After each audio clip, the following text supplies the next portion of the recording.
सभे मगहिया भाई बहन के भूलेटन काका के राम राम आथिन मगहिया खबर में सुनथिन देश दुनिया के खबर। आज छठ महाव्रत के तीसरा दिन है। परवैतिन सभे आज देतन डूबैत सूरज के अरग। चुनाव से पहले गुजरात में समान नागरिक संहिता लेल बनावल जाए समिति। संयुक्त राष्ट्र सुरक्षा परिषद के बैठक में भारत के विदेश मंत्री एस जयशंकर कहलन कि तकनीक के दुरुपयोग आज दे रहा है चुनौती। बिहार में स्पीड ट्रायल करके 1 महीना के अंदर 637 गो के सजाए दिल गए। औरंगाबाद में छठ के चल रहा तैयारी के बीच फटल सिलेंडर जेकरा में 40 आदमी के घायल होवे के सूचना है। मुंबई गांधीनगर के बीच चले वाला वंदे भारत सुपरफास्ट एक्सप्रेस ई बेर साढ़ से टकरा गया। गया कोडरमा रेल सेक्शन पर 3 दिन बाद रेल परिचालन फिर से सामान्य हो गया। 5 बाल कैदी किशनगंज बाल सुधार गृह से फरार हो गए। उड़ीसा से करोड़ों रुपया के क्रिप्टो करेंसी बरामद कल गए है। कल इंस्टाग्राम और फेसबुक 1 घंटा तक ठप रहा, लोग के होल परेशानी।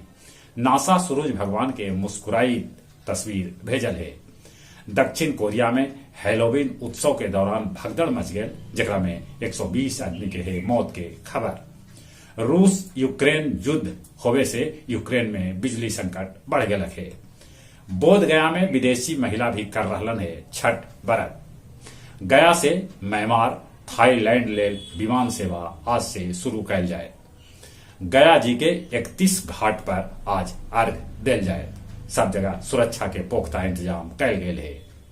डोभी चेक पोस्ट पर धरायल फिन 188 बोतल विदेशी दारू। बजीरगंज बाजार में एगो बंदर कैकन आदमी के घायल कर दिलक है।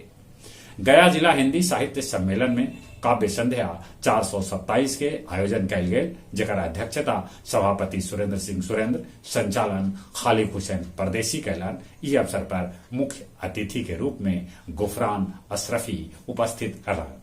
अब कुछ खेल के समाचार। T20 विश्व कप में आज भारत के भिड़ंत दक्षिण अफ्रीका से हुए। कल न्यूजीलैंड श्रीलंका के 65 रन से हरा दिलक। न्यूजीलैंड के ग्लेन फिलिप्स बनौलन 104 रन। भारत 8 बछर बाद बनल जोहोर कप चैंपियन। कल पटना समेत देश भर में रन फॉर यूनिटी दौड़ लगावल जाए। चलित एक बार फिर से अपने सभी के भूलेटन काका के राम राम।